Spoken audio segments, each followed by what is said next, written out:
હાલ છાતીના પાટિયા બેસી જાય એવા સમાચાર સામે આવી રહ્યા છે। જેતપુર સોમનાથ હાઈવે માટે સોમવાર ગોજારો સાબિત થયો છે। ભંડોરી પાસેથી પસાર થઈ રહેલી કારની વચ્ચે ઢોર આડું આવી જતા જે ગાડી ડિવાઈડર પર ચડી જતી હતી અને સામેથી આવી રહેલ કાર સાથે અથડાઈ હતી અને આ ઘટનામાં 7 લોકોના કમકમાટી ભર્યા ઘટના સ્થળે મૃત્યુ નિપજ્યા છે અને પ્રાથમિક જાણકારી પ્રમાણે અકસ્માતમાં 2 વિદ્યાર્થી તેના 3 મિત્રો સહિત 7ના મોત થયા છે।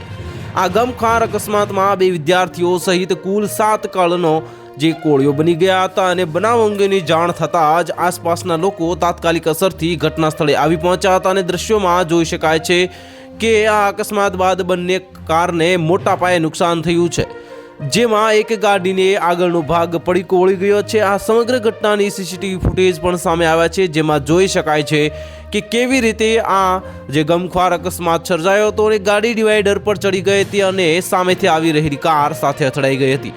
નોંધનીય છે કે 2 વ્યક્તિ રાજકોટના હોવાનું અનુમાન છે અને તમામના મૃતદેહને જે માળિયાહાટીના પીએમ અર્થે ખસેડાયા છે। બંને કારની ટક્કરથી કારમાંથી લોકો બહાર ફંગોળાયા હતા અને અકસ્માતને કારણે બાજુમાં આવેલા એક ઝૂંપડામાં ગેસનો બાટલો ફાટતા આગની પણ ઘટના બની હતી।